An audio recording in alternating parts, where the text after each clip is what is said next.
Just letting you guys know, this is probably the last buy low, sell high, only because the trade deadline. Yes. If it's already over for you, I'm sorry, but I mean, if it's over for you, maybe you could do one of those like, I'm gonna drop this player, you gotta drop this player. You had the first waiver, I had the second collusion. waiver. That's collusion. But anyways. Okay, to start it off, first buy low, Jameson Crowder. Past 5 weeks, bye week, 2 catches, 1 touchdown, 2 games injured, like a subpar game, whatever. But before that, he was averaging like 10 receptions, like 80 yards. And boy was a monster. He was killing it.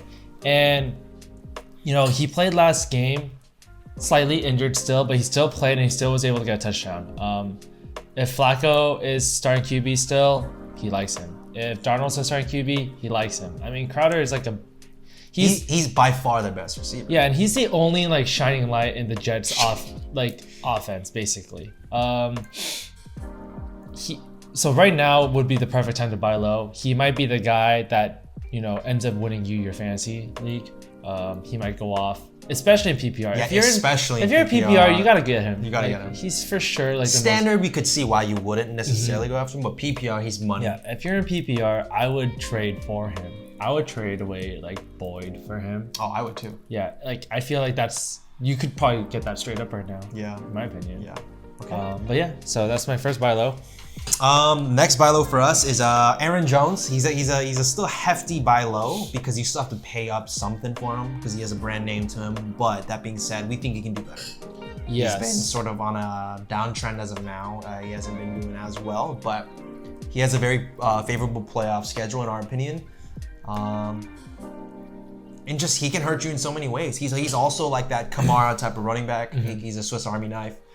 Yeah, don't be afraid of his numbers the past 2 weeks because the first week he was coming off an injury and they were ahead by so much he just didn't need to play anymore, and he went off that first half in that game. He could have easily gotten more. Yeah. Last game, I mean, you saw Aaron Rodgers just bombing throws to, you know, his players, so Aaron Jones just didn't get the ball as much. To be fair, the past 2 games they weren't like terrible. They were just average. Exactly. And Aaron Jones by far has a great playoff schedule. I think in terms of running back playoff schedules, his might be the second nicest compared to Derrick Henry. Yeah, and the reason I feel like I think he's a buy low is because I think he could end up RB1, but I guarantee you a lot of people right now see him sort of as a RB2, bottom tier RB2. So. All right. Moving on to sell high. The first one we have is James Robinson. First of all, he came out of nowhere, you know, signed free agent, undrafted, but he's been killing it, and he's been the Jacksonville Jaguars maybe only shining light, to be honest, this whole season. Extremely consistent, but if you have him, sell him this week. This is the best value you're going to get at him because he's playing against Pittsburgh this upcoming week, and he has one of the roughest fantasy playoff schedules. So sell him high. I would try to trade him for like Chubb. I've gotten that before. Really? Yeah. And you didn't take it? No, because this was a while ago, and I wasn't ready to give up Robinson at the time. Got it. Okay. And I still needed him. Okay, gotcha. But yeah, I would say trade him now. You could get a great player out of him, especially because he has been great. I think he's top 5 running back right now, honestly. Yeah. I mean, people are saying in our comments he's a must start. Yeah. Which we don't think he's going to be moving forward. But yeah, I mean, good point there. And then last sell high. Last sell high is Kareem Hunt. Not necessarily we're saying that he's gonna be like completely terrible. I do think he has value in PPR especially. But in standard, or I guess just in overall, obviously, I think this past game was a fluke. Yeah, definitely.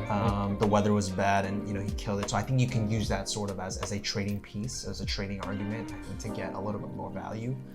I don't know. Who do you think you can get for Hunt? I mean, if you're trying to get running back for running back, pound for pound, I mean, Hunt for Aaron Jones. You think so? Yeah, why not? I guess I wouldn't do that, but maybe you can package Hunt and somebody else on your bench for Jones. I could see that. Nonetheless, though, I think you Would you do Hunt for Eckler? I would. I would do it.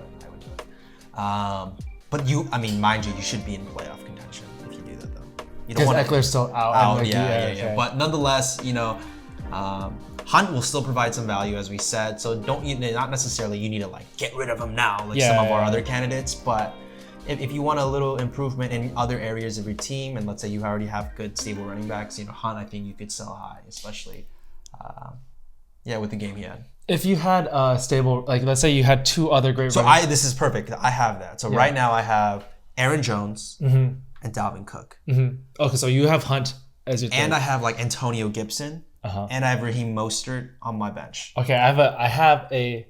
Would you trade Kareem Hunt for Travis Kelce? I would.